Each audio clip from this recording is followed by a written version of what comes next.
അനധികൃതമായി കാറുകളും ബൈക്കുകളും റെന്റിന് നൽകുന്ന സ്ഥാപനങ്ങൾ പ്രവർത്തിക്കാൻ അനുവദിക്കില്ലെന്ന് ഗതാഗത വകുപ്പ് മന്ത്രി ഗണേഷ് കുമാർ പറഞ്ഞു. ഇത്തരം സ്ഥാപനങ്ങൾ നിയമപരമായി രജിസ്റ്റർ ചെയ്തതിനു ശേഷം മാത്രമേ കാറുകളും ബൈക്കുകളുമൊക്കെ റെന്റിന് നൽകാൻ അനുവദിക്കുകയുള്ളൂവെന്നും ഗതാഗത വകുപ്പ് മന്ത്രി പറഞ്ഞു. സമീപകാലത്ത് വർക്കലയിലുണ്ടായ സംഭവ വികാസങ്ങളുമായി ബന്ധപ്പെട്ട് പ്രതികരിക്കുകയായിരുന്നു മന്ത്രി ഗണേഷ് കുമാർ. ടാക്സി ഓടുന്നുണ്ട്. വർക്കല പോലുള്ള സ്ഥലങ്ങളിൽ മോട്ടോർ സൈക്കിളും കള്ള ടാക്സി ആയിട്ട് ഓടുന്നുണ്ട്. അപ്പോൾ അതൊരു ഡ്രൈവ് വെച്ചിട്ടുണ്ട്. കഴിഞ്ഞ 2 ആഴ്ചയായിട്ട് മോട്ടോർ സൈക്കിളെല്ലാം പിടിക്കാൻ പറഞ്ഞിരിക്കുന്നത്. വർക്കലയിലുള്ള ടാക്സിക്കാരും ഓട്ടോറിക്ഷക്കാരും, ഈ ടാക്സിക്കാരും ഓട്ടോറിക്ഷക്കാരാണ് ഈ പരാതി തരുന്നത്. അവർക്കേ അറിയാൻ പറ്റത്തുള്ളൂ എവിടെയാണ് ഓടുന്നത്. വ്യാപകമായി ലിസ്റ്റ് കിട്ടുന്ന സ്ഥലങ്ങളിലെല്ലാം പരിശോധിച്ച് വണ്ടി പിടിച്ചെടുക്കാൻ പറഞ്ഞിട്ടുണ്ട്.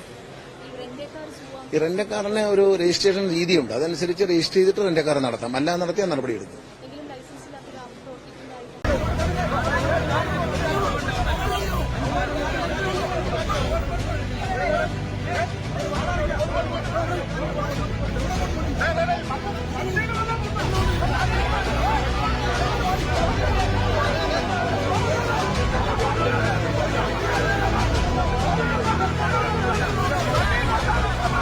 News desk Varkala media.